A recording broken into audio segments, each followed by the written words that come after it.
Hello friends, नमस्ते। स्वागत है आपका जेपीएमडी में। आज का सुविचार है, असफलता एक दिशा है जिसे समझकर आगे बढ़ने से सफलता मिलती है। यानी हम लोग को असफलता से निराश नहीं होना चाहिए, जबकि उससे अपने कमियों को दूर करके सफलता की ओर आगे बढ़ना चाहिए। पीएम मोदी ने बांटे सरकारी नौकरियों के 71,000 नियुक्ति पत्र। प्रधानमंत्री नरेंद्र मोदी ने मंगलवार को यानी आज एक रोजगार मेले में वर्चुअल माध्यम से सरकारी विभागों और संगठनों में चयनित युवाओं को नौकरियों के 71,000 नियुक्ति पत्र बांटे। पीएम मोदी ने कहा, पिछले 9 वर्षों में सरकार ने पूंजीगत व्यय पर लगभग 34 लाख करोड़ रुपए खर्च किए हैं। ये नियुक्तियां ग्रामीण डाक सेवक, कमर्शियल कम टिकट क्लर्क सहित अन्य पदों पर होंगी। बिहार में चौथा कृषि रोड मैप लागू। अगले 5 साल में खेती के विकास पर खर्च होंगे 1,62,268.78 करोड़ रुपए। बिहार में कृषि यानी खेती से के सर्वांगीण विकास के लिए राज्य सरकार ने चौथा कृषि रोड मैप 1 अप्रैल से लागू कर दिया है। इसके तहत कृषि उपज में बढ़ोतरी के लिए भंडारण, प्रसंस्करण क्षमता, बीज और सिंचाई क्षमता का विस्तारीकरण समेत कई अन्य सुविधाओं को बढ़ाकर किसानों की आमदनी बढ़ाई गई है। किसान जलवायु परिवर्तन से मुकाबला करने में सक्षम होंगे। इन कार्यों पर अगले 5 वर्षों यानी 2023 से 2028। अब यहाँ नोट करने वाला है कि जो चौथा कृषि रोड मैप है वो कब से कब तक है, तो 2023 से 2028 तक 1,62,268.78 करोड़ रुपए राज्य सरकार खर्च करेगी। मुख्यमंत्री नीतीश कुमार की अध्यक्षता में आयोजित कैबिनेट की बैठक में इस महत्वपूर्ण योजना के कार्यान्वयन की सैद्धांतिक स्वीकृति दी गई। बैठक के बाद कैबिनेट के अपर मुख्य सचिव डॉक्टर एस सिद्धार्थ ने बताया कि राज्य में वर्ष 2008 से लगातार कृषि रोड मैप बनाकर कृषि विकास का काम किया जा रहा है। अब यहाँ भी अंडरलाइन करने वाला है कि कब से शुरू हुआ था कृषि रोड मैप, तो 2008 से। तीसरे कृषि रोड मैप की अवधि पूरी होने के बाद चौथा कृषि रोड मैप का क्रियान्वयन अब शुरू किया जा रहा है।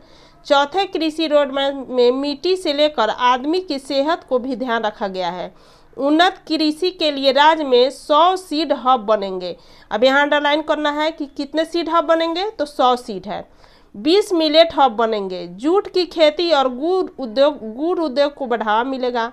मिट्टी और जल संरक्षण पर अनुसंधान और प्रशिक्षण के लिए सेंटर ऑफ एक्सीलेंस बनेगा। ग्रामीण हाटों को विकसित करने का प्रावधान होगा।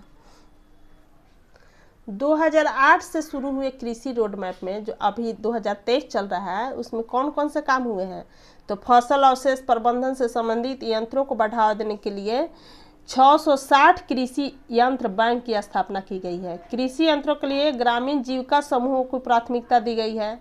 फसल प्रवेश प्रबंध से संबंधित यंत्रों पर 80% तक अनुदान।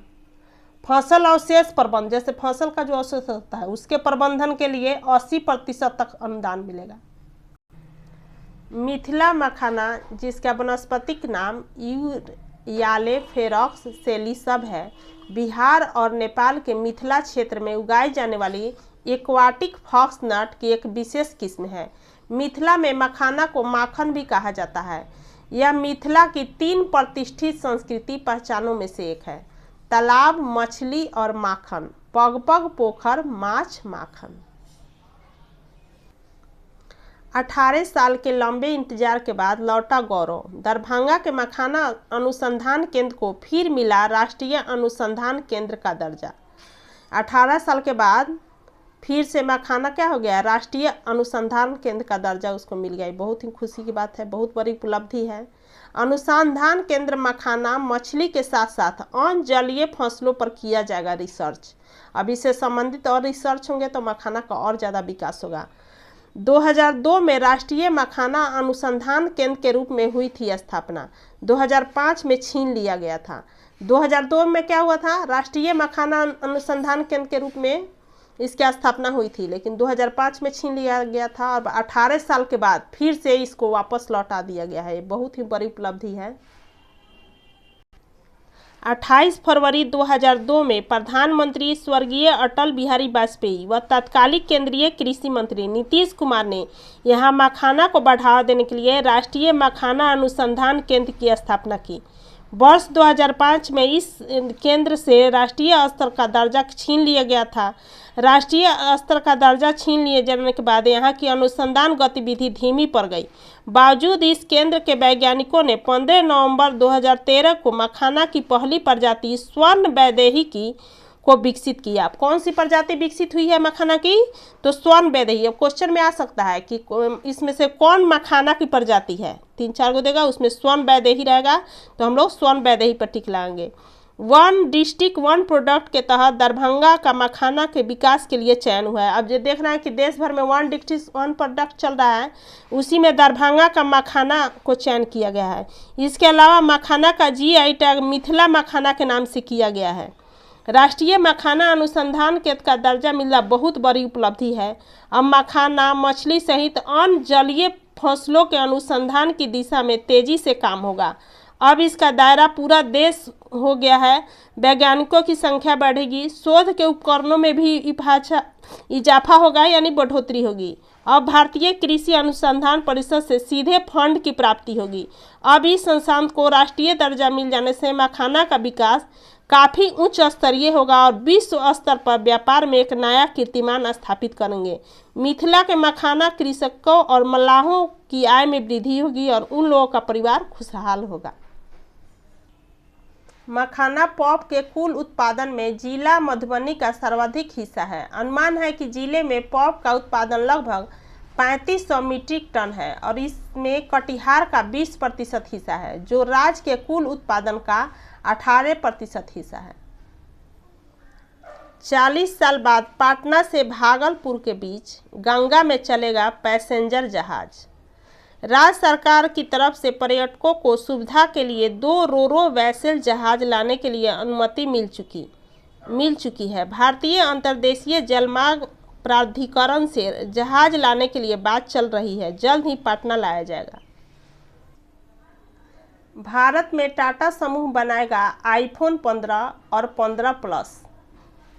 ट्रेड फोर्स के मुताबिक टाटा समूह ने भारत में आने वाले समय में लॉन्च होने वाले आईफोन 15 व 15 प्लस को मैन्युफैक्चर करने के लिए एप्पल के साथ करार किया है।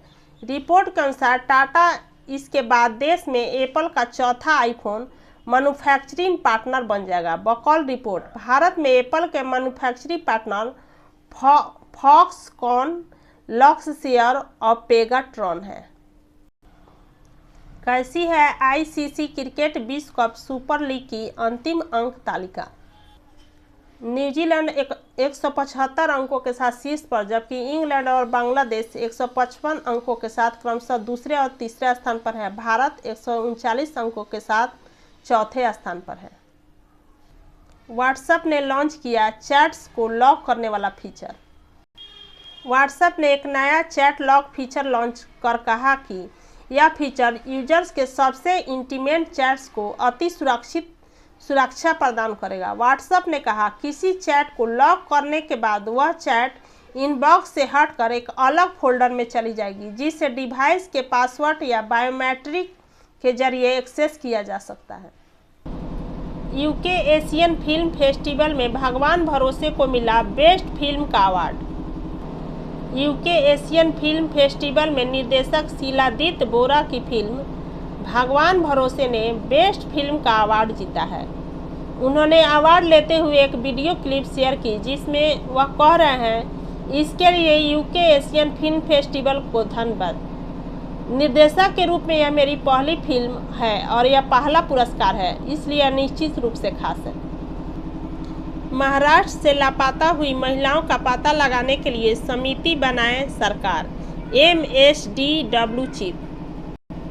महाराष्ट्र राज्य महिला आयोग प्रमुख रूपाली चाकनकर ने राज्य से लापता हुई महिलाओं का पता लगाने के लिए गृह विभाग को समिति बनाने और हर 15 दिन में इसकी रिपोर्ट देने के निर्देश दिए हैं। चाकनकर ने कहा कि इस वर्ष मार्च तक राज्य से 3594 महिलाएं लापता हुई है। बकौल चाकनकर, महिलाओं का लापता होना गंभीर मामला है। मुंबई में कल हुई जीरो शैडो डे खगोलीय घटना। मुंबई में सोमवार को जीरो शैडो डे खगोलीय घटना हुई, जिसकी तस्वीरें सोशल मीडिया यूजर्स ने शेयर की है। इस घटना में वर्टिकल चीज़ों की परछाई नहीं आती है और मुंबई के लोगों ने बेलनाकार चीज़ों का इस्तेमाल कर इस खगोलीय घटना को अनुभव किया। हाल ही में बेंगलुरु और हैदराबाद में भी जीरो शैडो डे हुआ था। कैसे CIR की मदद से यूजर्स अपने खोए और चोरी हुए फ़ोन को ट्रैक व ब्लॉक कर सकते हैं। यूजर्स अपने खोए और चोरी हुए फ़ोन को सरकार के केंद्रीय उपकरण पहचान रजिस्टर पोर्टल पर टेलर और ब्लॉक कर सकते हैं। यूजर को मोबाइल नंबर, डिवाइस की जानकारी, खरीदारी, बिल व पुलिस में रिपोर्ट की कॉपी सबमिट करनी होगी। IMEI ब्लॉक करके संबंधी OTP पाने के लिए यूजर्स को खोए हुए नंबर के डुप्लीकेट सिम की जरूरत होगी। दुनिया भर में 11,000 कर्मचारियों की छंटनी करेगी वोडाफोन। डीमन कैट शार्क की नई प्रजाति की हुई खोज। CSIRO Australian national fish collection के शोधकर्ता ने डीमन कैट शार्क की एक नई प्रजाति का पता लगाया है और इसकी आंखें सफ़ेद रंग की हैं। ऑस्ट्रेलिया के एक म्यूजियम में 2011 में मिले एक अनोखे अंडे से गहराई में रहने वाले इस जीव का पता चला। पृथ्वी के सौर मंडल में बृहस्पति ग्रह को पछाड़कर दोबारा हुई शनि ग्रह के सबसे अधिक चंद्रमा। पृथ्वी के सौर मंडल में बृहस्पति ग्रह को पछाड़कर दोबारा शनि ग्रह के सबसे अधिक चंद्रमा हो गए हैं। खगोलविदों ने हाल में शनि के 62 नए चंद्रमाओं की खोज की है, जिसके बाद उसके कुल चंद्रमा 145 हो गए हैं। अब यहाँ पर नोट करना है कि कितने चंद्रमा हो गए हैं, 145। इससे पहले खगोलविदों ने फरवरी में बताया कि बृहस्पति ग्रह के कुल चंद्रमा की संख्या बढ़कर 92 हो गई है। धन्यवाद JPMD से जुड़ने के लिए।